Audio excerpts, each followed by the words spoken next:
Hi guys, welcome back to top 10 movies. இன்னைக்கான வீடியோல 2026ல ஒரு பக்காவான ஹாரர் ஃபேண்டசி கதையா ரிலீஸ் ஆன பூத் பங்களா படத்தோட முழு கதை விளக்கத்தை நாம இன்னைக்கு பார்க்க போறோம். ஹீரோவா அக்ஷய் குமார் நடிச்சிருக்காரு. அது மட்டும் இல்லாம இது ஒரு ஹிந்தி படம். ஆனா பாருங்க, ஹாலிவுட் ரேஞ்சுக்கு ஒரு சில சீன்ஸ் எல்லாம் சும்மா மிரட்டி விட்டுருக்கானுங்க. படத்தோட கதை ரொம்ப சிம்பிள். மங்கள்பூர் அப்படின்னு ஒரு சின்ன கிராமம். அங்க யாருக்கு திருமணமானாலும் சரி, மணப்பெண்ண ஒரு விசித்திரமான ஜந்து ரொம்ப கொடூரமா தூக்கிட்டு போயிட்டு கொலை பண்ணிடும் அப்படின்னு ஒரு கதை இருக்கு. அதனாலேயே அந்த ஊரை சேர்ந்தவங்க கல்யாணமே பண்ணிக்காம லிவிங் டுகெதர் மாதிரி வாழ்ந்துட்டு இருக்கானுங்க. இப்ப ஏற்பட்ட நிலைமையில தான் நம்ம ஹீரோவுக்கு தாத்தாவோட பூர்வீக சொத்தான ஒரு அரண்மனை கிடைக்குது. அதுவும் எங்க அசம்பாவிதங்கள் நடக்கக்கூடிய அதே மங்கள்பூர்ல.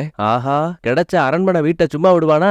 ஊரு சொல்லக்கூடிய எந்த ஒரு கதைகளையும் நம்பாம தங்கச்சிக்கு இந்த இடத்துலதான் கல்யாணம் பண்ணணும்னு ஹீரோ ஒத்த கால்ல நிக்கிறான். ஆனா அடுத்த நிமிஷத்துல இருந்து அவன் துண்ட காணோம் துணிய காணோம்னு தெரிச்சுக்கிட்டு ஓடுற அளவுக்கு அதிபயங்கர சம்பவங்களும் அதை விட முரட்டு காமெடிஸும் இருக்கு. கடைசியில ஹீரோ தான் தங்கச்சி உயிரை காப்பாத்தினானா இந்த அரக்கர்களும் பூதங்களும் உண்மையா? இது எல்லாத்துக்குமான பதில் தான் இந்த படத்தோட மீதி கதை. சோ ஆரம்பத்துல இருந்து கடைசி வரைக்கும் ஃபுல்லா பாருங்க. மறக்காம லைக் அண்ட் சப்ஸ்கிரைப் பண்ணிட்டு அம்மாவோட நேம்ல பிரேமா நேச்சுரல்ஸ் அப்படிங்கிற பிராண்ட்ல 2 ஹெர்பல் ஹேர் ஆயில் ப்ராடக்ட்ஸை சேல் பண்ணிட்டு இருக்கோம். எல்லா விதமான தலைமுடி பிரச்சனைகளுக்கும் நம்ம கிட்ட சொல்யூஷன் இருக்கு. சோ உங்கள யாருக்காச்சும் வேணும் அப்படின்னா கமெண்ட் செக்ஷன்ல லிங்க் கொடுக்குறேன். செக் பண்ணி உங்க ஆர்டர்ஸ் பிளேஸ் பண்ணுங்க. அது மட்டும் இல்லாம இன்ஸ்டாகிராம்ல இப்போ வரைக்கும் நீங்க ஃபாலோ பண்ணனா அதுக்கான லிங்கையும் கமெண்ட்லயே கொடுக்குறேன். மறக்காம ஃபாலோ பண்ணிக்கோங்க. சரி வாங்க இப்ப அப்படியே கதைக்குள்ள போலாமா?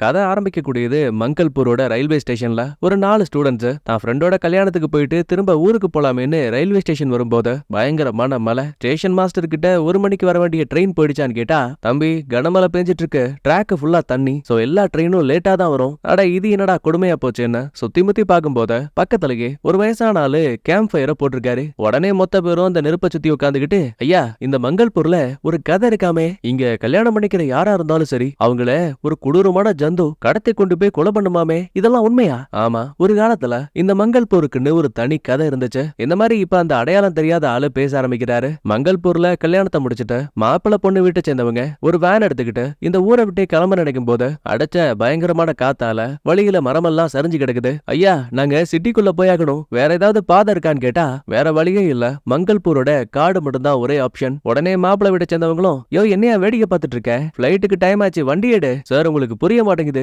இந்த மங்கள்பூரோட காட்டுக்குள்ள புதுசா கல்யாணம் ஆன யாருமே போக மாட்டாங்க, ஏன்னா மணப்பெண்ணுக்கும் மாப்பிளைக்கும் பெரிய ஆபத்து வந்துரும். ஒரு சில பேரு காட்டுக்குள்ள பேய் இருக்கு பூதம் இருக்குன்னு சொல்லுவாங்க. ஏடா நாங்கெல்லாம் மாப்பிள்ளை விடு, எங்களை விடவாடா பூதம் இருக்க போது, போயும் இந்த கதைகளை நம்பிட்டு இருக்க, முதல்ல வண்டி எடுன்னு திட்டுவாரு. டிரைவரும் மனச கல்லாக்கிட்டு வண்டி எடுப்பாரு. ஆனா கொஞ்ச நேரத்திலேயே டயர் பஞ்சர் ஆகுது. டிரைவர் பையன் ஸ்டெப்னி எடுத்து மாட்டுவான். இந்த சின்ன கேப்ல மாப்பிள்ளைக்கும் பொண்ணுக்கும் சூடா டீ காஃபி எல்லாம் போயிட்டு இருக்கு. அப்ப உச்சா வருது என்ன, மாப்பிள்ளை பையன் தனியா ஒதுங்கும் போது எங்க இருந்தோ வந்த ஏதோ ஒரு வித்தியாசமான மிருகம் அந்த மாப்பிளைய தரன்னு அங்கிருந்து இழுத்துட்டு போகுது. அது மட்டும் இல்ல, வானத்துக்கும் பூமிக்கும் வேற பறக்குது. சொந்தக்காரனுங்க ஒவ்வொருத்தனையும் மறைஞ்சிருந்து அட்டாக் பண்ண ஆரம்பிக்குது. தடுக்க வந்த மாமனாரையும் போட்டு தள்ளிடும். உயிருக்கு பயந்து மணப்பொண்ணு அங்கிருந்து தெரிச்சு ஓடுவா. கடைசியில அவளையும் ஏதோ ஒண்ணு காட்டுக்குள்ள இழுத்துட்டு போற மாதிரி காட்டி இங்க சீன் கட் ஆகுது. கட் பண்ணா காலையில விடுது. மங்கள்பூரை சேர்ந்த ஒரு ஜமீன்தார் இறந்து போயிருக்காரு. அவரை ஷார்ட்டா குருஜி அப்படின்னு மைண்ட்ல வச்சுப்போம். மாதவன்னு ஒரு ஆள் தான் கொல்லி வச்சிருக்கான். பாருங்க கெட்ட நாத்து அடிக்குது. பக்கத்துல ஒருத்தன் கூட போகல. ஏன் இறந்து போன அந்த குருஜி உடம்ப இந்த மாதவ தவிர வேற யாருமே பார்க்கல. ஏன்னா அந்த அளவுக்கு முகம் ரொம்ப அழுகி போயிடுச்சுன்னு சொல்லுவான். இந்த இடத்துல கட் பண்ணா சீன் அப்படியே லண்டனுக்கு போகுது. ஹீரோவும் அவனோட ஃபேமிலியும் இங்கதான் இருக்காங்க. பாருங்க கம்ப்யூட்டர்ல வீடியோ கால் பண்ணிட்டு மந்திரத்தை சொல்லுங்க நிச்சயத்தை பண்ணுங்கன்னு பூசாரி போட்டு டார்ச்சர் பண்ணிட்டு இருக்கான். ஆனா ஆமாங்க, ஹீரோவோட தங்கச்சிக்கு ராகுல் அப்படிங்கிற பையன் மேல காதல் வந்திருக்கும். 2 பேரும் ஒன்னாதான் படிச்சிருப்பாங்க. ரொம்ப நாளாவே இந்த தங்கச்சிக்கு கல்யாணம் தள்ளி போயிருக்கு. சோ இதையும் விட்டுறக்கூடாதுன்னு ஆன்லைன்லயே பயபுள்ளைங்க கல்யாணத்தை பிக்ஸ் பண்ணிட்டு இருக்காங்க. நைனா தான் பங்குக்கு ரிச்சுவல்லாம் முடிக்க ஒரு சந்தேகத்துல மீறாவும், அப்பா இந்த மாதிரி கல்யாணத்தை உதய்பூர்ல வைக்கிற மாதிரி பேசியிருந்தாங்கல்ல, இப்ப அது எல்லாமே கேன்சல் ஆயிடுச்சு. ஏன்னா அங்க பயங்கரமான மழையா, அரண்மனை ஃபுல்லாவே தண்ணி தேங்கி இருக்கான். இந்த பாரு நீ ஆசைப்பட்ட அதுக்காக மட்டும்தான் நான் இந்த கல்யாணத்துக்கு ஒத்துக்கிட்டேன். அது மட்டும் இல்லாம சிட்னில எனக்கு ஒரு முக்கியமான மீட்டிங் இருக்கு, நான் அதை அட்டன் பண்ணியே ஆகணும். அதான் அண்ணன் இருக்கிறானே, இவனை கூட்டிட்டு இந்தியாவுக்கு போ, பிடிச்ச மாதிரி ஒரு இடத்த செலக்ட் பண்ணு, அங்க அவன் கல்யாணத்தையும் பண்ணு, நான் கரெக்டா சொன்ன டைமுக்கு வந்துருவேன். கொஞ்ச நேரத்துக்கு அப்புறமா நைனா சிட்னிக்கு கிளம்பிட்டு இருப்பாரு. மீரா உள்ள போந்து, அப்பா அண்ணனுக்கு நிறைய கடன் இருக்குல்ல, அதுக்கு உங்களால ஏதாவது ஹெல்ப் பண்ண முடியுமான்னு கேட்டான். அதெல்லாம் முடியவே முடியாதுன்னு கெட்ட கெட்ட வார்த்தையில திட்டிட்டு மனுஷன் வெளியில வந்தவரு, சொல்லும் சொல்லும் இங்க பாரு, அவனை எனக்கு ரொம்ப பிடிக்குமா, என்ன இருந்தாலும் என் பையனாச்சே, உன் கல்யாணம் முடியட்டும், அதுக்கப்புறம் அவனுக்கு நான் பார்த்து ஹெல்ப் பண்றேன். ஆனா தயவு செஞ்சு இதை மட்டும் அவங்க கிட்ட சொல்லாத, ஏன்னா அப்பதான் இந்த பைத்தியக்காரன் இன்னும் அதிகமா கடன் வாங்குவான். சரின்னு நைனாவை வெளியில அனுப்பும் போது ஒரு அட்வொகேட் உள்ள வருவாரு. மேடம் உங்க பேர் தான் மீராவா? ஆமா, ஏன் என்னாச்சு? இல்ல மங்கள்பூர்ல உங்க தாத்தா கிட்ட இருந்து ஒரு உயில் வந்திருக்கு. என்ன பேசுறீங்க? எனக்கு தாத்தாவா? அதுவும் இந்தியாலயா? ஆமா மேடம், உங்க அம்மா பேரு யசோதா தானே, உங்க அப்பா பேரு தேவான் போட்டிருக்கு. அப்படின்னா இது சரியான அட்ரஸ் தான். அப்பதான் 2-3 டாக்குமெண்ட்ஸ் காட்டி உங்களோட தாத்தாவோட குருஜி உடல்நல பாதிக்கப்பட்டு பாவம் அவரு இறந்து போயிட்டாரு. ஆனா அவரோட சொத்து மதிப்புகளை உங்களோட பேருக்கு மாத்த சொல்லி உயில் எழுதியிருக்காரு. 50 கோடி ரொக்க படமாவும் 5000 கோடி விலை போகக்கூடிய ஒரு மிகப்பெரிய அரண்மனையும் இருக்கு. மீரா இத பார்த்து ஷாக் ஆனாலோ இல்லையோ, நம்ம ஹீரோவுக்கு ஷாக்கு. எங்க அத கொண்டாந்து வாங்கி பார்த்தவன், ஆஹா என்ன இது இவ்வளவு பிரம்மாண்டமா இருக்குது, எனக்கு ஒரு ஐடியா வருது, நான் வேணா இந்தியாவுக்கு போறேன், இதெல்லாம் உண்மையான்னு செக் பண்ணிட்டு அதுக்கப்புறம் உங்ககிட்ட சொல்றேன். வேணும்னா கல்யாணத்தை நம்ம மங்கள்பூர் அரண்மனையிலேயே வச்சுக்கலாம், எல்லாம் ஓகே தான்டா, ஆனா இத பத்தி அப்பா கிட்ட சொல்லணுமே. அப்படின்னா காலை போடு. அந்த மனுஷன் பிளைட்ட பிடிக்கிற அவசரத்துல காலை எடுக்கவே மாட்டேங்கிறாரு. சரி விட, நயனா கிட்ட அப்புறம் சொல்லிக்கலான்னு அவசர அவசரமா ஹீரோ ஒரு பக்கத்துல கிளம்பிட்டு இருக்கான். அதே டைம்ல சிட்னிக்கு வந்த நைனா அமானுஷ்யமான ஆன்மாக்களையும் வேதங்களையும் பத்தி பாடம் எடுத்துட்டு இருக்காரு. அதுல ஒரு கெட்ட சக்தி நல்ல மனுஷனுக்குள்ள வந்துச்சு அப்படின்னா அவனையும் கெட்ட சக்தியா மாத்திடுமா. ஒரு ஆன்மாவால ஒரு உடம்பையே கட்டுப்படுத்த முடியும்னு ஒன்பை ஒன்னா சொல்லி முடிக்கிறாரு. அதே டைம்ல ஹீரோவும் லண்டனை விட்டு இந்தியாவுக்கு வந்துட்டான். ட்ரெயினை பிடிச்சு மங்கள்பூருக்கு போகும்போது அர்ஜென்டா உச்சா வருதுன்னு ரெஸ்ட் ரூமுக்கு ஓடுவான். அப்ப வழியில ஒரு பொண்ணு வருவா. இவ தான் நம்ம கதையோட ஹீரோயின். ஹீரோவுக்கு வழி விடுறேன்னு இவ தடுமாறி கீழே விழ போக நம்மால அந்த புள்ளைய தாங்கி பிடிக்க 2 பேரும் தடுமாறி மேல உருண்டுப்பாங்க. ஆளு அம்சமா இருக்காளேன்னு பையன் சொல்ல ஊத்திட்டு இருக்கான். அதுக்கப்புறம் ஹீரோ ட்ரெயினை விட்டு இறங்கி இப்ப தாத்தாவோட அரண்மனையை மெயின்டைன் பண்ணக்கூடிய பாபுங்கிற ஒரு ஆள் கிட்ட வருவான். ஓட்ட வண்டியில ஹீரோ உட்கார வச்சுக்கிட்டு நேரா கோயிலுக்கு வருவாரு. யோ எங்கயா அரண்மனையை காணோம்? அட வாங்க தம்பி, முதல்ல சாமியை கும்பிடுங்க, அதுக்கப்புறம் வீட்டை பார்க்கலான்னு அடுத்து நேரா வீட்டுக்கு வந்தா அரண்மனை கதவு திறந்ததுமே ஹீரோவோட கண்ணுல இருந்து அலையா தண்ணி ஊத்துது. ஏன்னா அந்த வீடு ஜமீன்தார் கோட்டை மாதிரி பாலடைஞ்சு போயிருக்கு. யோ என்ன கருமையாது, போட்டோல பாக்கும்போது பிரம்மாண்டமா இருந்துச்சு, இப்ப என்னமோ களிமண் சிலமா இருக்கு. மன்னிச்சிருங்க தம்பி, அந்த போட்டோ 100 வருஷத்துக்கு முன்னாடி எடுத்தது, நல்லா எடுத்தீங்க போங்கன்னு. இப்ப வீட்டோட கதவை திறந்து உள்ள வரும்போது ஹீரோவுக்கு இன்னும் ஷாக்கு. ஏன்னா வெளியில குப்பமேடு மாதிரி இருந்திருக்கும்ல, ஆனா உள்ள பாருங்க அவ்வளவு சூப்பரா இருக்கு. அப்படின்னா இந்த இடத்த ரெனோவேட் பண்ணாவே போதும், தங்கச்சி கல்யாணத்தை சும்மா ஜாம் ஜாம்னு பண்ணலான்னு இவனுக்குள்ள ஒரு சந்தோஷம். அப்பதான் சந்தேகத்துல, ஆமா இறந்து போன எங்களோட தாத்தா அதான்ப்பா அந்த குருஜி இருக்காரு, அவரு இங்கதான் இறந்து போனாரா? சேச்சே, அவரு அவரோட வீட்டுல இறந்து போனாரு. அப்படின்னா இங்க யாரும் தங்கலையா? ஐயோ இந்த அரண்மனையிலயா? வாய்ப்பே கிடையாது. பகல் நேரத்துல இது எல்லாமே நார்மலா தான் இருக்கும், ஆனா இரவு நேரத்துல இங்க பேய்களும் பிசாசுகளும் வரும்னு ஒரு கட்டுக்கதை நம்பப்படுது. ஏன் ஒரு நாள் போலீஸ்காரங்க 3 பேரு மலையில ஒதுங்க இடம் இல்லையேன்னு இந்த வீட்டுக்கு வந்தாங்க. ஆனா இதோ உன்னை பார்த்து அந்த பயலுங்க 3 பேருக்கும் ஜன்னி வந்து அடுத்த 2 நாள்ல இறந்தே போயிட்டானுங்க. யோ பாபு, இதெல்லாம் நம்புற மாதிரியா இருக்கு? தம்பி நம்பித்தான் ஆகணும். குருஜிக்கு இது மேல நம்பிக்கை இருந்தது, அதனாலதான் இங்க தங்கறதுக்கு பயந்துகிட்டு தனக்குன்னு ஒரு வீடு எடுத்து அங்க போய் தங்கிட்டாரு. அப்ப எதர்ச்சியா ஹீரோ அங்க ஒரு வித்தியாசமான அறை இருக்க விஷயத்த கவனிக்கிறான். என்ன இது, கதவு பூட்டு எல்லாம் வித்தியாசமா இருக்கு. ஆமா இதுக்குள்ள என்னத்த வச்சிருக்கீங்க? ஐயோ முதலாளி, எங்களுக்கும் தெரியாது, குருஜி தான் அடிக்கடி அந்த அறைக்குள்ள போயிட்டு ஏதோ வித்தியாசமான பூஜை எல்லாம் பண்ணுவாரு, உள்ள என்ன இருக்குங்கிறது அவருக்கு மட்டும்தான் தெரியும். அப்படின்னா சாவி அதுவும் அவர்கிட்ட தான் இருக்கு. மறுபடியும் சொல்றேன், சூரிய அஸ்தமனத்துக்கு அப்புறமா இந்த வீட்டுக்குள்ள யாரும் வரவே மாட்டாங்க. அட போயா, மறுபடியும் பேய் கதையெல்லாம் விட்டுக்கிட்டு. இந்த பாரு, நான் ஹோட்டல்ல தங்கலாம் தான் பிளான் பண்ணிருந்தேன், ஆனா இவ்ளோ பெரிய அரண்மனையை வச்சுக்கிட்டு நான் ஏன் ஹோட்டல்ல போய் தங்கணும்? என் திங்ஸ் எல்லாம் இங்க கொண்டு வர போறேன், இனிமே இங்க தான் தங்க போறேன். ஐயோ தம்பி, அது பெரிய ஆபத்தா போயிடும். அதெல்லாம் நான் பாத்துக்கிறேன், முக்கியமா இந்த வீட்டை மொத்தமா ரெனோவேட் பண்ண போறேன்னு பையன் ஒரு முடிவுக்கு வந்துட்டான். அன்னைக்கு நைட் ஆகுது. வீட்டுல சின்ன சின்ன லைட்ஸ் மட்டும் தான் எரிஞ்சிட்டு இருக்கு. மீராவுக்கு கால் பண்ண பாக்குறான், நெட்வொர்க்கே கிடைக்கல. மொட்டை மாடியில மட்டும் தான் சிக்னல் வருது. இலே அண்ணா, போன காரியம் என்னாச்சு? ஐயோ செல்லக்குட்டி, நமக்கு லாட்டரி அடிச்சிருக்கு. தாத்தாவோட அரண்மனை உண்மைதான், கிட்டத்தட்ட 200 அறைகள் இருக்கும் போல. ராகுல் கிட்ட சொல்லிடு, உன் கல்யாணத்தை இங்கதான் பண்ண போறேன். இந்த மாதிரி சொல்லும் போது பாதையிலேயே சிக்னல் இல்லாம காலும் கட் ஆகுது. அதுக்கப்புறம் சிக்னலை தேடி ஒவ்வொரு இடமா அலையும் போது பாருங்க, இருட்டுக்குள்ள ஒரு அமானுஷமான பாதி மனுஷன் பாதி வவால் மாதிரி உடம்புல ரெக்கையெல்லாம் வச்ச மாதிரி ஒரு உருவம் தெரியுது. இந்த விஷயத்த ஹீரோ கவனிக்கவே இல்ல. இவன் ஒவ்வொரு லைட்ஸையும் ஆன் பண்ண அது இருட்டுக்குள்ள நகர்ந்து கிட்ட வந்துட்டு இருக்கு. கடைசி வரைக்கும் இதை ஹீரோ கவனிக்கல. அதுக்கப்புறம் புள்ளையாண்டா நல்லா தூங்கி போக காலையில கையில விடியுது. படார் படார்னு கதவை தட்ட கண்ண முழிச்சவன், யோ பாபு, என்னையா உனக்கு கேடுன்னு கத்துறான். வீட்டு வேலைக்காக ஒரு 4 பேரை கூட்டிட்டு வந்திருப்பாரு. அதே டைம்ல ஒட்டுமொத்த வீட்டையும் ரெடி பண்றதுக்காக ஒரு ரெனோவேட்டிங் கம்பெனியை கொண்டு வந்திருப்பாங்க. சந்தேகத்துல பாபுவும், ஆமா இவங்க எதுக்காக இங்க வந்தாங்க, வீட்டை டெக்கரேஷன் பண்ணி என்ன பண்ண போறீங்க? அது ஒண்ணும் இல்லையா, என் தங்கச்சிக்கு இங்கதான் கல்யாணம் பண்ண போறேன். கேட்ட செகண்டே அங்க நின்னுகிட்டு இருந்த புள்ள கையில வச்சிருந்த தட்டை கீழே போடுறா. திபு திபுன்னு அங்க இருந்த மொத்த பேரும் தெரிச்சு ஓடுறாங்க. பாபு, என்ன கதை, ஏன் இப்படி ஓடுறானுங்க? ஐயோ தம்பி, சொல்றதை கேளுங்க.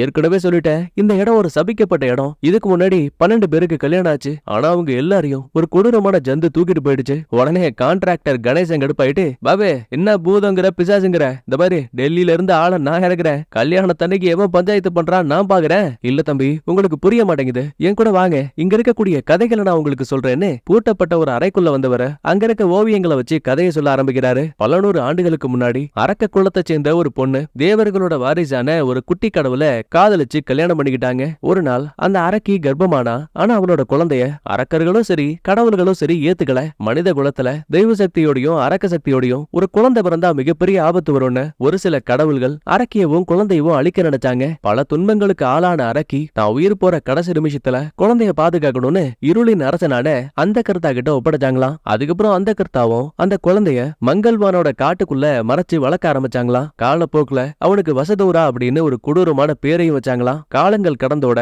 வசுதூரா தன்னோட மரணமில்லாத வாழ்க்கைக்காக சிவனை நோக்கி மிகப்பெரிய தவம் செஞ்சானா. இவனோட அருளை பார்த்து மிரண்டு போன சிவனை இவன் ஆசைக்கு ஏத்த மாதிரி மரணமில்லாத வாழ்க்கைய பரிசா கொடுத்தாராம். வவ்வால்களை கட்டுப்படுத்தக்கூடிய ஒரு அரக்க சக்தியவும் கொடுத்தாராம். அதுக்காக அவனை கொல்லவே முடியாதுன்னு கிடையாது, அவனோட சொந்த ரத்த வாரிசால அழிக்க முடியுங்கிற ஒரு மறைமுக ரகசியத்தையும் வச்சாரு. வசுதூராவோட கொடூரமான செயல்களை பார்த்த தேவர்களே பயந்து நடுங்கினாங்க. சோ கடவுளான விஷ்ணு கிட்ட உதவி கேட்டாங்க. அச்சோ பாவன் இறக்கப்பட்டவர் ஒரு அழகான பொண்ணு, அவங்களோட பேரு விருஷ்ணி, ஒரு குட்டி தேவதன்னு வச்சுப்போமே. அந்த அம்மாவை நேரா வசுதூரா கிட்ட அனுப்பி வச்சாங்களாம். மங்கள்வான்ல அந்த புள்ளைய பார்த்ததுமே அவனுக்கு காதல் நெருப்பு பத்திக்கிச்சு. திருமணமாக போற அந்த நேரத்துல வசுதூரா பிளான் பண்ணி விஷ்ணு கொடுத்து விட்ட ஒரு மந்திர மலரை அவன் கையில கொடுத்தாங்களாம். இவன் அதை தொட்டதுமே தன்னோட சுய நினைவை இழந்திருக்கான். இத தனக்கு சாதகமாக்கிட்டு குட்டி தேவதை அந்த பயலோட நெஞ்சை கிழிச்சு உள்ள இருந்த இதயத்தை தோண்டி எடுத்து அவனோட உடலை மங்கள்வான் காட்டுக்குள்ள புதைச்சு அவனுக்கு மேல ஒரு மிகப்பெரிய கோயிலையும் கட்டினாங்களாம். எப்பவுமே அந்த கோயில் சிறையை விட்டு அவனோட முழு உடல் வெளியில வரக்கூடாதுங்கிறதுக்காக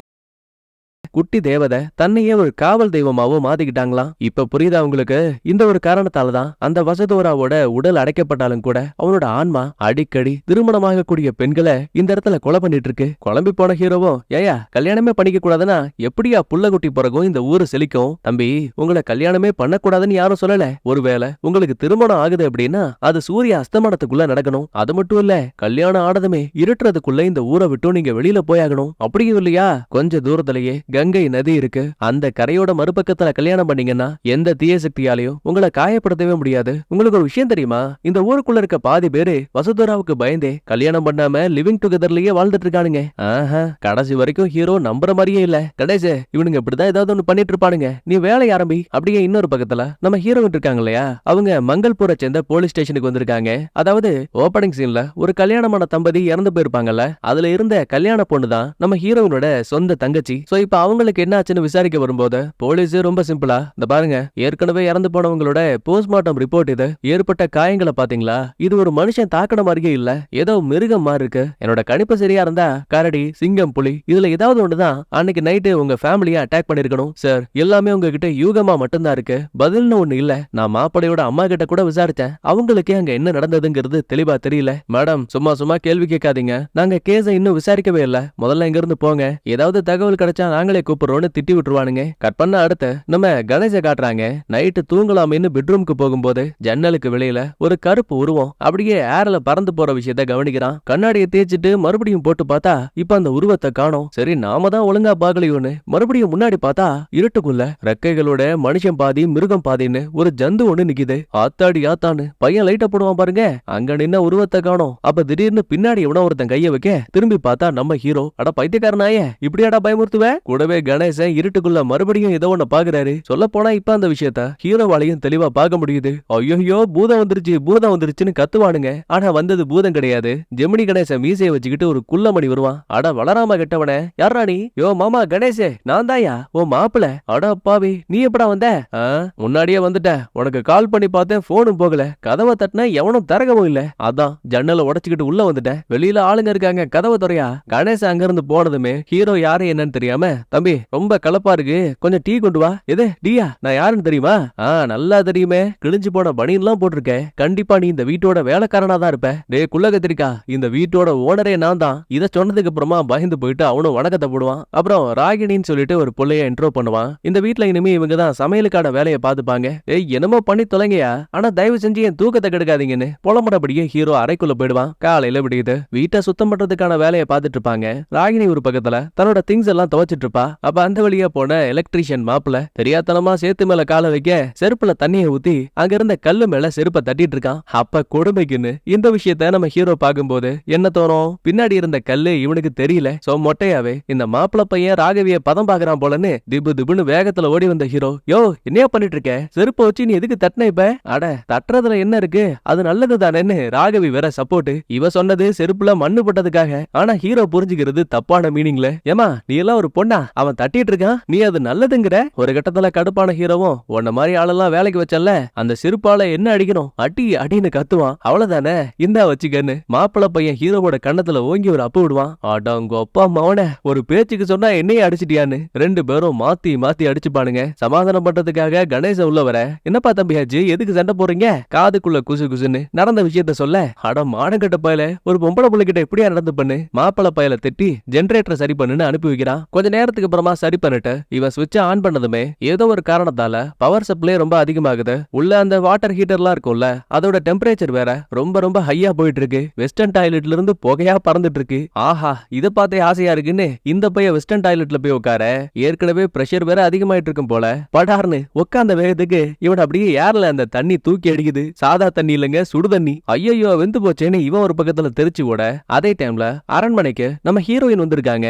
ஏன் எதுக்குங்கிறது தெளிவா தெரியல. கணேச மருத்துவமனைக்கு ஓடுற விஷயத்த பார்த்த நம்ம ஹீரோ இங்க இருக்கிற மெயின் சப்ளைக்குள்ள இருந்து புகை வர விஷயம் தெரிஞ்ச அதை ஆஃப் பண்ணலான்னு கிட்ட போகும்போது இவனுக்கு ஷாக் அடிச்சு புள்ளகாரன் அதே இடத்துல மயங்கிட்டான். நல்ல வேலை அங்க வந்த ஹீரோயின் தான் சிபிஆர் பண்ணி இந்த பயலோட உயிரை காப்பாத்துறாங்க. அப்பாடா, நீங்க கடவுளுக்கு தான் நன்றி சொல்லணும். என்னாச்சு? நான் சும்மா மயங்கி தானே போயிருந்தேன். சின்ன திருத்தம், நீங்க இறந்துட்டீங்க. எது மொத்தமா இறந்துட்டேனா? அட ஆமாங்க, நான் தான் சிபிஆர் பண்ணி உங்களை காப்பாத்திருக்கேன். சொல்ல போனா இது உங்களுக்கு 2வது வாழ்க்கை.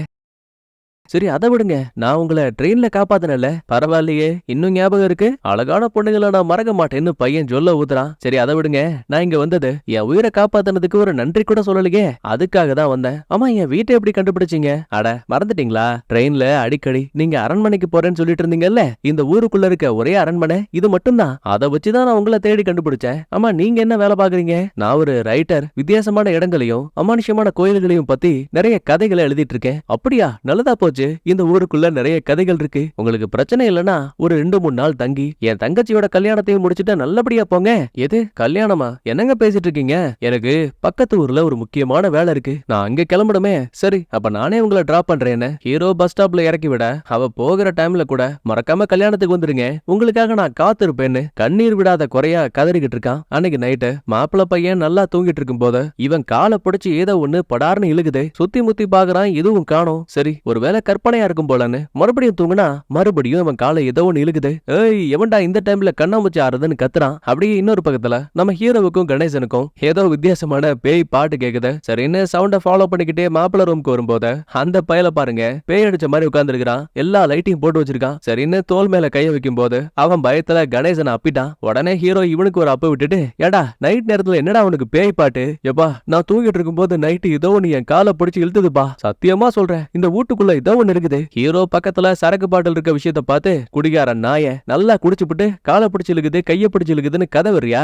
மூடிட்டு தூங்குறதுக்கான வழிய பாருன்னு திட்டிட்டு போயிடுவான். மாப்பிளையும் மனச கல்லாக்கிட்டு மறுபடியும் தூங்க ட்ரை பண்ணுவான். அப்ப பாருங்க, அங்க இருக்கக்கூடிய கதவு ஆட்டோமேட்டிக்கா ஓபன் ஆகுது. கூடவே கொடூரமா ஏதோ மிருகத்தோட கைகள் மாதிரி ஒண்ணு வெளியில வரும். லைட்ட போட்டா அந்த கைய காணோம். முக்காட போட்டு மறுபடியும் தூங்குவான். ஆனா இந்த முறை சுவர்களுக்கு மேல அந்த கொடூரமான அரக்க உருவம் அப்படியே தவழ்ந்து தவழ்ந்து நடந்து போயிட்டு இருக்கு. ஒரு கட்டத்துல பொத்துன்னு மேலேயே விழுற திணற மாதிரி தெரியுது. இந்த இடத்துல என்ன ஆச்சுங்கிறத தெளிவா காட்டல. கட் பண்ணா காலையில விடியுது. ஹீரோ பாபு கூட மாதவ் அப்படிங்கிற ஆளை பார்க்க போயிட்டு இருக்கான். ஏன்னா இறந்து போன குருஜி இருக்கார்ல, அவரோட வீட்டு டாக்குமெண்ட்ஸ் எல்லாமே, அதாவது ஒரிஜினல்ஸ் எல்லாமே இந்த மாதவ் கிட்ட தான் கொடுத்து வச்சிருக்காராம். குருஜியோட கடைசி காலத்துல அவரை கூட இருந்து பாத்துக்கிட்ட ஆளுதான் இந்த மாதவ். அந்த ஒரு நன்றிக்காகவே தான் குடியிருந்த வீட்டையே அவனோட பேருக்கு மாத்தி கொடுத்துட்டாராம். அதுக்கப்புறம் மாதவ பார்த்து அவங்கிட்ட டாக்குமெண்ட்ஸ் வாங்கிடுவாங்க. தாத்தாவை பத்தி 2 வார்த்தை விசாரிக்கலான்னு பார்த்தா பதிலே பேசலையே, திபு திபுன்னு உள்ள போயிடுவான். அதுக்கப்புறம் திரும்ப ஹீரோ வீட்டுக்கு வரும்போது வழியில பாருங்க ஒரு 2-3 பேரு சீட் ஆடிட்டு இருக்கானுங்க. ஏன்டா டேய் வேலை பார்க்காம என்னடா பண்றீங்கன்னு ஹீரோ கத்துறான் கதறான். ஒருத்தன் கூட மதிக்கவே இல்ல.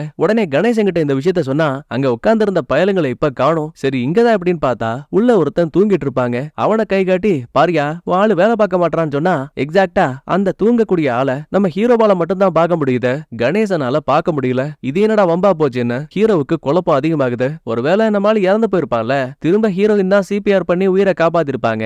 அதனாலயும் என்னமோ இவனால பேய்களை பார்க்கக்கூடிய ஏதோ ஒரு பவர் கிடைச்சிருக்கும் போல. அடுத்த கொஞ்ச நேரத்துக்கு அப்புறமா நம்ம ஹீரோ கணக்கு விளக்கெல்லாம் பார்த்துட்டு இருப்பான். அப்ப இந்த மாப்பிள பையன் இருக்காளையா, அவன் நடந்து போற வழியில எதிர்ச்சியா ஒரு கடவுள் சிலை இருக்க விஷயத்த கவனிக்கிறான். நல்லா இருந்த மாப்பிள பையனோட குரல் திடீர்னு ஒரு கொடூரமான அரக்கனா மாறுது.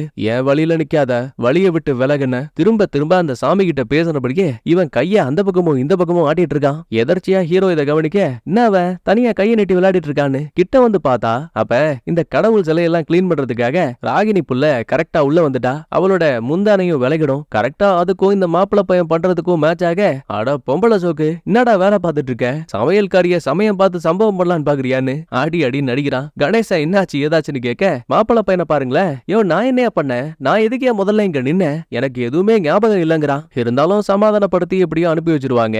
ஆக்சுவலி இந்த ஊருக்குள்ள நிறைய பிரச்சனை இருக்குல்ல, சோ டைரக்டா அப்பாவுக்கு இங்க இருக்கிற லோக்கல் போஸ்ட் ஆபீஸ்ல இருந்த ஒரு சின்ன தபால்ல நடந்த விஷயங்களை அப்படியே அனுப்பி வைக்கிறான். கூடவே ஒரு நல்ல பெயிண்டரை பாரு, கம்மி விலையில பேசிட்டு வான்னு கணேசன் கிட்ட வேலையை கொடுக்கும் போது எதர்ச்சியா ஹீரோ அங்க கடைகளுக்கு மத்தியில நம்ம ஹீரோவின் நிக்கிற விஷயத்த கவனிக்கிறான். அட நீங்க எங்க என்ன பண்றீங்க, வீட்டுக்கு வந்திருக்கலாம்ல, பரவாயில்ல விடுங்க, நான் ஒரு சில திங்ஸ் வாங்குறதுக்காக தான் வந்தேன். அப்பதான் ஹீரோயினும் இந்த பாரு வதசூர் கோயிலை பத்தி நானும் கேள்விப்பட்டேன், இந்த ஊர்ல கல்யாணம் பண்ணக்கூடிய யாரா இருந்தாலும் சரி அந்த மணமகளுக்கு ஆபத்துன்னு சொல்றாங்களே, அப்புறம் எதுக்காக உன் தங்கச்சிக்கு கல்யாணம் பண்ற, அட என்னங்க நீங்க ரைட்டர் தானே, இதெல்லாம் உண்மைன்னு நீங்களுமா நம்புறீங்க? சிரிச்சுக்கிட்டே ஹீரோயினும் நான் உங்களை அப்புறம் பாக்குறேன்னு சொல்லிட்டு அங்க இருந்து கிளம்பிடுவாங்க. அதே டைம்ல கணேசன் பெயிண்டர் கிட்ட 1.5 லட்சத்துக்கு டீல பேசி முடிக்கிறான். அதுவே ஹீரோ கிட்ட 3 லட்சங்கிறான். யோ 3 லட்சத்துக்கு என்னையா பண்ண போற, புது வீடு எதுவும் கட்ட போறியா என்ன? ஆனா வாங்க தம்பி 5 லட்சம் பேசினா உங்களுக்காக 3 லட்சம் பேசி கொடுத்துருக்கேன், சும்மா இதுக்கு போய் கோச்சிக்கிறீங்க, நல்லா கெட்டுச்சு பொழப்புன்னு ஹீரோ புலம்புறான். அன்னைக்கு நைட் ஆகுது. மாப்பிள பையன் நல்லா தூங்கிட்டு இருப்பான்ல, திடீர்னு பித்து பிடிச்ச மாதிரி எழுந்து உட்காருவான். அங்க இருக்கக்கூடிய அறையோட கதவு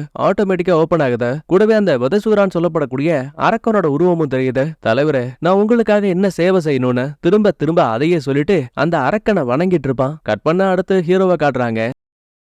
தான் அறைக்குள்ள போகலான்னு நினைக்கும் போது ராகவியோட பெட்ரூம இந்த மாப்பிள பையன் எட்டி பார்த்துட்டு இருக்க விஷயத்த ஹீரோ எதர்ச்சியா பார்த்துட்டான். கணேசனை கூப்பிட்டு சொன்னாலும் கண்டிப்பா இருந்தாலும் நம்ப மாட்டான். சோ ஆதாரத்தோட நிரூபிக்கணும்னு கணேசனை கூட்டிட்டு வேக வேகமா ஓடி வந்தா அங்க நின்னுகிட்டு இருந்த மாப்பிள பையல காணோம். திபு திபுன்னு வீட்டு வாசல் வழியா வெளியில போயிட்டு இருக்கான். அதுவும் எங்க மிக அடர்ந்த காட்டுக்குள்ள. பின்னாடியே 2 பேரும் ஃபாலோ பண்ணிட்டு வருவாங்க. ஒரு கட்டத்துல படார்னு செஞ்சு வச்ச சிலை மாதிரி நின்னவன் என்னடா ஆச்சு இங்க எதுக்கிட்ட வந்தேன்னு கேட்டா, தோ அதுதான் வதசூராவோட கோயில், அதுக்கு அடியில தான் அவனை புதைச்சிருக்காங்க. அப்புறம் தோ இந்த மரம் இருக்கே, இதுதான் அந்த குட்டி தேவதை, அவங்களோட உருவம் இன்னமும் அவங்களோட கையில மின்னல் சக்தி மறைஞ்சிருக்குன்னு புராண கதைகள் சொல்லுது. இன்னும் கொஞ்ச நேரத்துல என் தலைவர் வரப்போறாரு, ஏடா என்ன நானும் பாத்துட்டு இருக்கேன், விதண்டாவாதமா பேசிட்டு இருக்கேன்னு ஓங்கி ஒரு அப்பு. இப்பதாங்க இந்த பையன் சுய நினைவுக்கே வருவான். அங்க இருக்கக்கூடிய வதசூராவோட கோயிலுக்குள்ள இருந்து எக்கச்சக்கமான வவ்வால்கள் திபு திபுன்னு இவங்க பக்கமா பறந்து வர ஒசருக்கு பயந்து ஓடும் போது அங்க தெரியாதனமா கணேசனை மட்டும் விட்டுட்டு வந்துருவாங்க. காலையில விடிஞ்சே போச்சு, இன்னும் அந்த ஆளுக்கு என்ன ஆச்சுன்னு தகவல் தெரியல. யோ என் மாமாவை என்ன பண்ணேன்னு இவன் போய் கேள்வி கேட்க,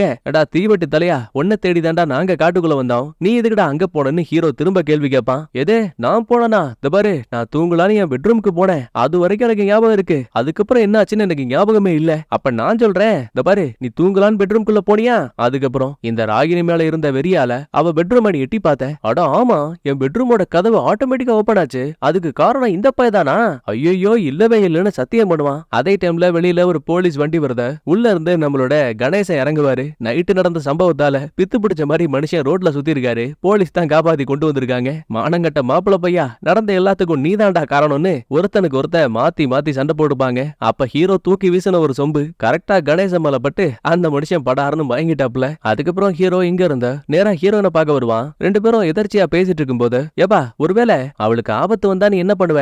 எதுவும் வராது. ஒருவேளை என் தங்கச்சிக்கு நல்லபடியா கல்யாணம் முடிஞ்சா நீ என்ன கல்யாணம் பண்ணிக்கிறியான்னு பேச்சு வாக்குல கேட்டுருவாங்க. ஹீரோயினுக்கு வேணும்னு பதிலும் சொல்ல முடியல, வேணான்னு மறுக்கவும் முடியல. இவளுக்கு கோயில் பத்தின கதைகள் ரொம்ப பிடிக்கும் இல்லையா? சோ அதை பத்தி தெரிஞ்சுக்கிறதுக்காக நேரா இந்த வதசூராவோட கோயிலுக்கு வருவாங்க. கோயில சுத்தி முத்தி கவனிக்கும் போது அங்க நிறைய வேர்களுக்கு மத்தியில ஒரு சின்ன சுரங்க பாதை இருக்க விஷயத்தையும் கவனிக்கிறா. அதே டைம்ல உள்ள இருந்து நூத்துக்கணக்கான வவ்வால்கள் வெளியில வரும். சோ இத பார்த்து இவளுமே ரொம்ப பயந்து போயிடுவா. நல்லா இருந்த சூரிய வெளிச்சத்தை கூட அந்த வவ்வால்கள் மொத்தமா மறைச்சிருச்சு. டே ஹீரோ, மறந்துட்டியா? வசதூரா இரவு நேரத்துல வெளியில வருவான். இங்க இருந்த ஆபத்தை வா, நம்ம உடனே வெளிச்சத்துக்கு போலான்னு ரெண்டு பேரும் அங்கிருந்து ஓடியே போயிடுவாங்க. அடுத்த கொஞ்ச நேரத்துக்கு அப்புறமா அங்க இருக்க குகைக்குள்ள இருந்த அரக்கம் பாதி மிருகம் பாதின்னு கொடூர உருவத்தோட நம்ம கதையோட வில்ல அந்த வசதூரா அப்படியே வெளியில வருவான். பாருங்க, அவ்வளவு சர்வ லட்சணமா இருக்கு மூஞ்சி. கட் பண்ணா காலையில விடியது. ஹீரோவோட அப்பா கிட்ட இருந்து ஒரு கால் வருது. ஏடா என்னடா பண்ணி வச்சிருக்கீங்க? நீ அந்த மங்கள்பூருக்கு போயிருக்கவே கூடாது. முதல்ல நீ உன் தங்கச்சியை கூட்டிட்டு திரும்ப ஊருக்கு வா. அப்பா, தாத்தா அரண்மனையை நமக்கு கொடுத்திருக்காருப்பா. அதனால இங்க தான் தங்கச்சிக்கு கல்யாணம் பண்ண போறோம். அட பாவி, இதெல்லாம் செட் ஆகாது. நான் மீராவுக்கு கால் பண்ண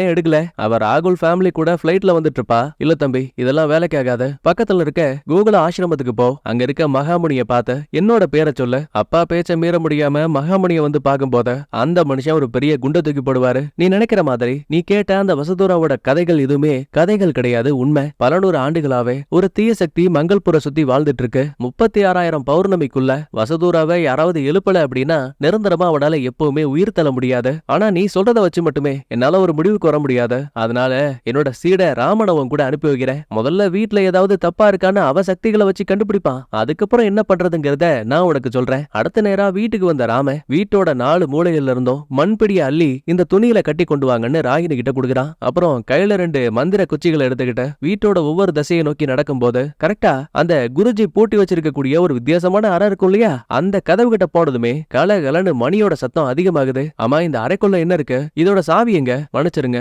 அது எல்லாமே தாத்தா கிட்ட தான் இருக்கு. இல்ல, இதை எப்படியாச்சும் திறந்தே ஆகணும்னு சாவியோட தொலை வழியா ராமன் பார்க்கும்போது ஏதோ ஒரு சக்தி இந்த பயல அப்படியே தூக்கி வீசுது. ஐயோயோ, இந்த வீட்டுக்குள்ள ஏதோ ஒண்ணு இருக்குது. கண்டிப்பா வீட்டோட மண்ணை நான் குருநாதர் கிட்ட ஒப்படைக்கணும். என்ன உடனே ரயில்வே ஸ்டேஷன்ல இறக்கி விடுன்னு ஹீரோ கிட்ட உதவி கேட்பான். இவங்க கார்ல கிளம்பின அடுத்த நிமிஷமே அடையாளம் தெரியாத ஒரு ஆளு இவங்க வண்டியை பார்த்துட்டு ஒரு சில மந்திரங்களை சொல்லி வானத்துல கையை நீட்டினதுமே கருமேகங்கள் அந்த சுட்டரிக்கக்கூடிய சூரியனையே விழுங்குது. சூறாவளி காத்தும் மழையும் சும்மா பிரிச்சு எடுக்குது. அதுல ஒரு மின்னல் அங்க இருந்த மின்கம்பத்து மேல பட்டு நடு ரோட்ல சரியுது. இதுக்கு மேல இவங்க கார் போறதுக்கான வழியே இல்ல. பயந்து போன ராமனும் பக்கத்துல ஒரு சிவன் கோயில் இருக்கு, அங்க போனா நம்ம உயிர் தப்பிக்க முடியும்னு ரெண்டு பேரும் திபு திபுன்னு ஓடுவாங்க. அப்போ ஒரு கட்டத்துல மரக்கிளை உடைஞ்சு இந்த ராமன் மேல விழ வரும்போது நம்ம ஹீரோ தான் அவனை காப்பாத்துவான். ஆனா இதுல இவன் கொண்டு வந்த அந்த வீட்டோட மண் இருக்குல்ல, அது மொத்தமா கீழே விழுந்து வீணா போயிடும். மண்ணு தானே, மறுபடியும் அள்ளிக்கலாம். முதல்ல வாயா கோயிலுக்கு போலான்னு. எப்படியோ ஹீரோ அந்த கோயிலுக்குள்ள போயிட்டு சேஃப் ஆயிடுவான்.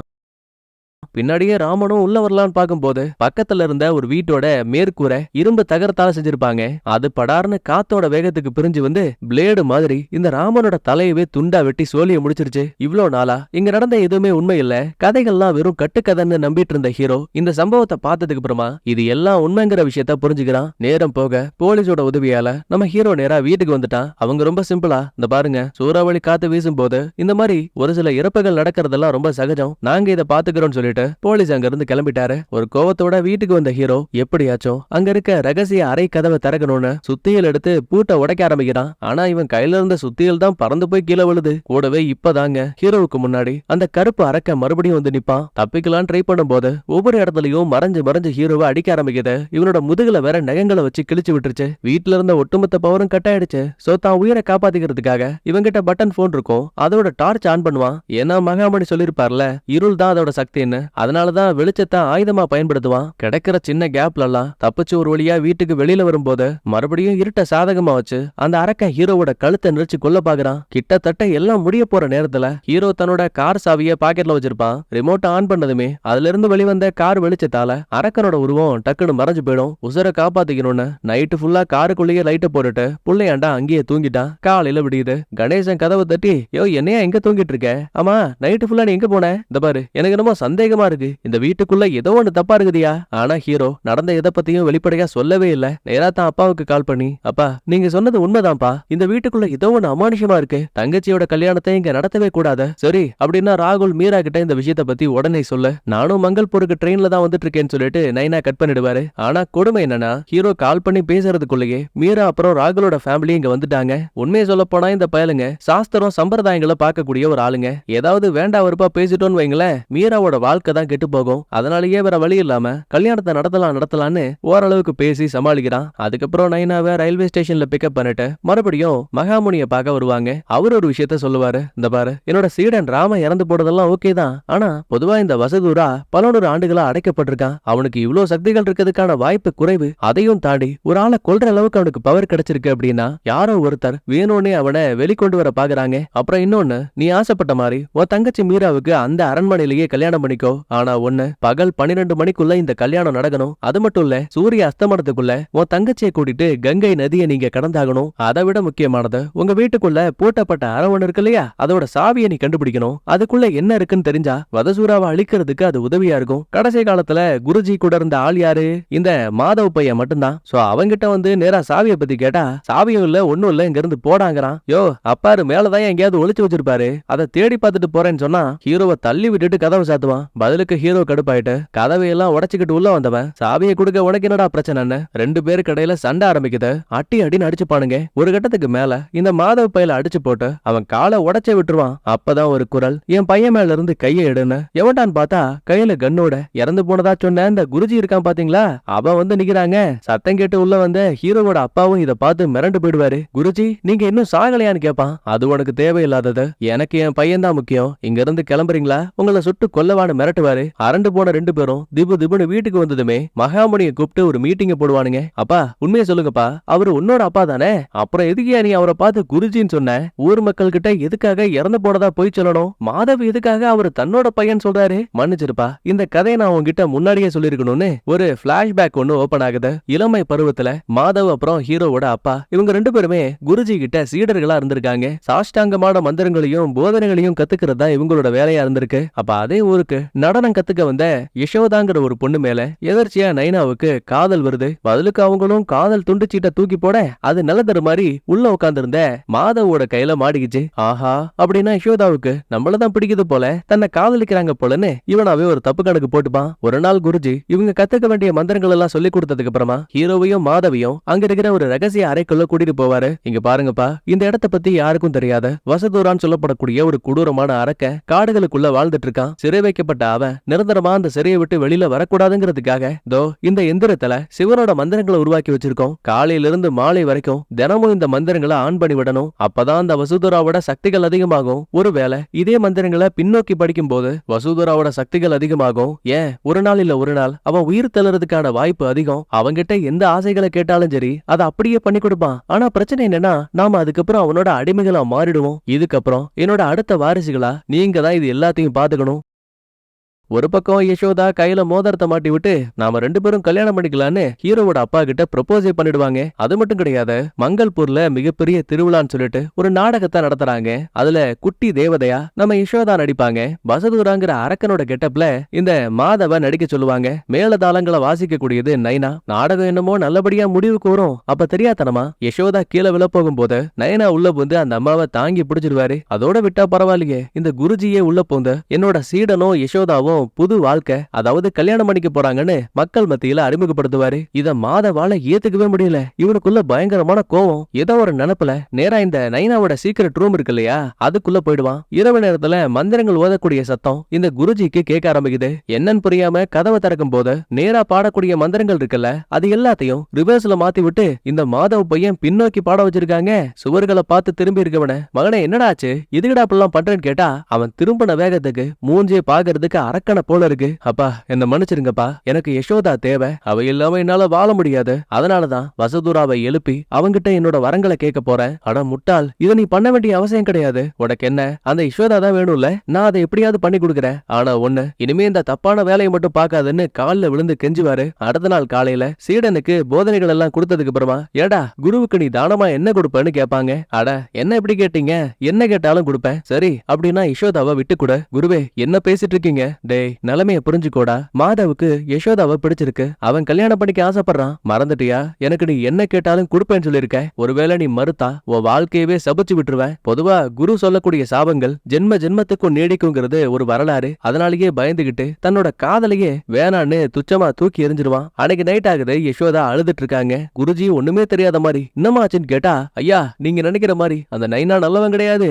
என் உடம்புக்காக மட்டும்தான் என்ன பழகுனா, இத அவனே சொல்லிட்டு என் கூட சண்டை போட்டுட்டு போயிட்டான்னு சொல்லுவாங்க. ஐயோ உங்க அப்பாவோட நிலைமை வேற மோசமா இருக்கே, நீ கல்யாணம் பண்ணாதான் அவரோட ஆன்மாவும் சாந்தி அடையும். ஒண்ணு பண்ணலாம், என் பையன் இருக்கிறானே மாதவ், அவனை உனக்கு பிடிக்கும் தானே, அவனை கல்யாணம் பண்ணிக்கோ. இந்த புள்ளைக்கு வேற ஆப்ஷனே கிடையாது. அதனால இவ்வளவு இந்த கல்யாணத்துக்கு சம்மதிக்கிறா. நைட்டு ஃபர்ஸ்ட் நைட்லாம் முடிஞ்சதுக்கு அப்புறமா நல்லா தூங்கிட்டு இருக்கும் போது பக்கத்து பெட்ல இருந்த மாதவ் பையனை காணோம். வெளியில மந்திரங்கள் ஓதக்கூடிய சத்தம் மட்டும் கேக்குது. சவுண்ட ஃபாலோ பண்ணிக்கிட்டு சீக்கிரம் ரூம்க்கு வந்து பாக்கும்போது அங்க குருஜியை கால்ல விழுந்து என் பையனை விட்டுருன்னு கெஞ்சிட்டு இருக்காரு. யாருகிட்ட கெஞ்சிறாருன்னு பார்த்தா நாளுக்கு நாள் அரக்க உருவத்துக்கு மாறிட்டு இருக்க இந்த மாதவ் கிட்ட கெஞ்சிட்டு இருப்பாரு. இப்படி ஒரு சம்பவத்தை பார்த்து திபு திபுன்னு யசோதா ஓட ஆரம்பிக்கிறாங்க. அதே டைம்ல இவ மாட்டி விட்ட மோதல் இருக்கு இல்லையா, அதை திரும்ப கொடுக்கலாமேன்னு நைனா வீட்டுக்கு வரும்போது யசோதா ஓடி வர விஷயத்தையும் பார்த்துட்டான். தயவு செஞ்சு என்ன காப்பாத்துங்க, இந்த ஊரை விட்டு என்ன கூட்டிட்டு போங்கன்னு கெஞ்சும் போது வேற வழி இல்லாம எல்லா உண்மைகளும் தெரிஞ்சு யசோதாவை காப்பாத்துறதுக்காக இந்த மனுஷன் அப்படியே லண்டனுக்கு வந்திருக்காரு. அடுத்த சில மாதங்களுக்கு அப்புறம் உங்க அம்மா கர்ப்பமா இருக்கதா என்கிட்ட சொன்னாங்க. ஆக்சுவலா அவங்களுக்கு பிறந்த குழந்தை தான் பண்ணி, நீ என்னோட பையனே கிடையாது.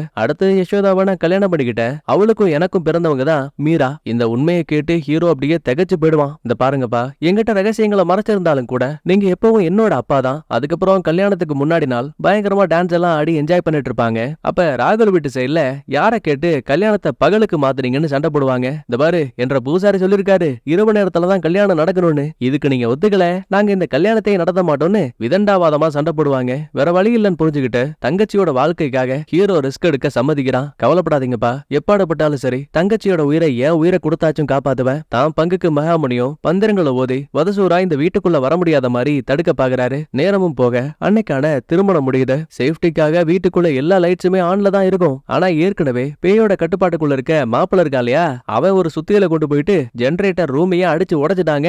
உள்ள இருந்த ஒட்டுமொத்த லைட்ஸும் ஆஃப் ஆயிடுச்சு. பயங்கரமான சூறாவளி காத்து வீசுது. மகாமுனியோட மந்திரங்கள் கூட வேலை செய்யல. எப்படியாச்சும் தங்கச்சியை காப்பாத்தணும்னு அவளை கூட்டிட்டு வந்து மாடியில ஒரு அறைக்குள்ள உட்கார வச்சு அவளுக்கு முன்னாடி லைட்டை ஆன் பண்ணி விட்டுருவான். இந்த பாரு, என்ன சத்தம் கேட்டாலும் சரி இந்த இடத்த விட்டு, முக்கியமா இந்த வெளிச்சத்தை விட்டு எங்கேயும் போகாத, நான் திரும்ப வரேன்னு உடனே ஜெனரேட்டர் போய் ஆன் பண்ணுங்கன்னு சொல்லிட்டு ஹீரோ திரும்ப மேல வந்துட்டு இருப்பான். அதே டைம்ல மீரா உட்கார்ந்து இருக்க பெட் படார்னு நகருது. ஆத்தி எவன்டா அது உள்ள ஒளிஞ்சிருக்குதுன்னு இவன் அந்த வெளிச்சத்தை விட்டு தண்ணியை அறியாம நகர்ந்துருவா. அப்புறம் என்ன, வசதூரா இவள தூக்கிட்டான். நேரத்துக்குன்னு மேல வந்த ஹீரோ தங்கச்சியை காணோங்கிற விஷயத்த தெரிஞ்சுக்கிறான். எங்க போடான்னு ஒவ்வொரு இடமா தேடும் போது 3 வித்தியாசமான பெண்ணோட உருவங்கள் இந்த பக்கமா போங்கிற மாதிரி கையை நீட்டுது. இப்ப அந்த உருவங்களை ஃபாலோ பண்ணிக்கிட்டே பின்னாடி வதசூராவோட காட்டுக்குள்ள வருவான். அப்ப பாருங்க, மறுபடியும் ஒரு பெண்ணோட பேய் அங்க இருக்க குகைக்குள்ள போங்கிற மாதிரி கையை காட்டுத. பயந்து தயக்கத்தோடயே உள்ள வந்த ஹீரோவும் உள்ள இதுக்கு முன்னாடி வதசூராவில கடத்தப்பட்ட 12 கல்யாண பெண்கள் ரொம்ப கொடூரமா கொல்லப்பட்டிருக்க விஷயத்தையும் வதசூராவை முழுசா உயிரோட கொண்டு வரதுக்காக இந்த குருஜி தான் எல்லா மந்திரங்களையும் ஓதுறாங்கிற விஷயத்தையும் கண்டுபிடிச்சிட்டான். இந்த வில்லம் உயிர் தளறதுக்கு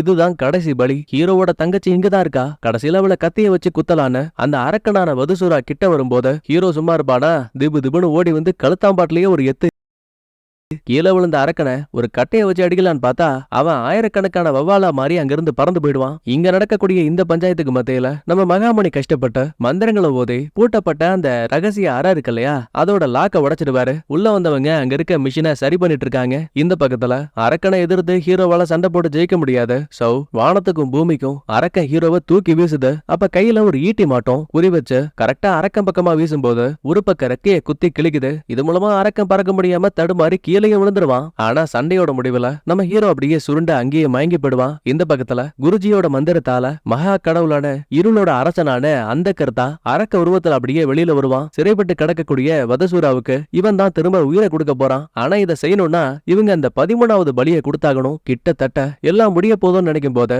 அங்கதான் ட்விஸ்ட். நம்ம ஆளுங்க அந்த சீக்கிரட் ரூம்குள்ள போயிருப்பாங்கல்ல, அங்க இருந்த மிஷினை சரி பண்ணி மந்திரங்களை திரும்ப ஆன் பண்ணி விட்டுருவானுங்க. இது மூலமா கொஞ்சம் கொஞ்சமா இந்த வதசூராவோட சக்திகள் கம்மியாக ஆரம்பிக்குது. மயங்கி போன ஹீரோவும் திரும்ப கண் விழிக்கிறான். அங்க ஏற்கனவே ஒரு முறை வதசுராவை சிறை வச்ச குட்டி தேவதையோட உருவா இருக்கும்ல, அவங்களோட கைகள்ல கூட மின்னல் சக்தி இன்னும் இருக்குன்னு சொல்லிருப்பாங்கல்ல. எதர்ச்சியா ஹீரோ அந்த கைகளை பிடிக்கும் போது அந்த தேவதையோட சக்தி இப்ப ஹீரோ உடம்புக்குள்ள வர மாதிரி தெரியுது. ஒரு ஆயுதம் போல அவங்களோட ஒரு விரல் உடைஞ்சு ஹீரோவோட கையில மாட்டுது. உடனே அதை எடுத்துக்கிட்டு ஓடி வந்தவன் கடைசி நிமிஷத்துல வதசூராவோட உடம்புல குத்தி அந்த பயலோட சோலியை முடிச்சுட்டான். ஏற்கனவே சொல்லிருப்பாங்கல்ல, வதசூராவோட ரத்த வாரிசால தான் அவனை அழிக்க முடியும்னு. அப்படி பார்க்கும்போது ஹீரோ தான் அந்த ரத்த வாரிசு. அதனாலதான் இந்த பைய அப்படியே அதே இடத்துல இருந்து சாம்பல் ஆயிடுவான். தங்கச்சியும் ஒரு வழியா சுயநனவுக்கு வந்துருவாங்க. இப்ப வெளியில வர பார்த்த அந்த கருத்தா இருள் அரக்க இருக்கான் இல்லையா, அதாவது அரசன், அவனுக்கு சடங்கு நல்லபடியா முடியலையேன்னு கோவத்துல அங்க இருந்த குருஜி மண்டையில கோடாரியை இறக்க அவன் நெருப்புல விழுந்துட்டான். அவன் சோலி முடிஞ்சு. இப்ப நடந்த சம்பவங்களை பத்தி தங்கச்சிக்கு என்னதான் தெரிஞ்சாலும் கூட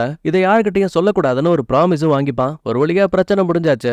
ஊருக்கு இருந்த சாபமும் போயாச்சு. அப்புறம் என்ன, கடைசியில ஹீரோ ஹீரோயின் கல்யாணம் பண்ணிக்கிட்டு தங்களுக்குன்னு ஒரு சந்தோஷமான வாழ்க்கையை ஆரம்பிக்க போற மாதிரி காட்டி அப்படியே இந்த இடத்துல சூப்பரா படத்தையும் முடிக்கிறாங்க. இந்த கதை எல்லாத்தையுமே ஸ்டூடெண்ட்ஸும் ரயில்வே ஸ்டேஷன்ல கேட்டுட்டு அங்க இருந்து கிளம்புவாங்க.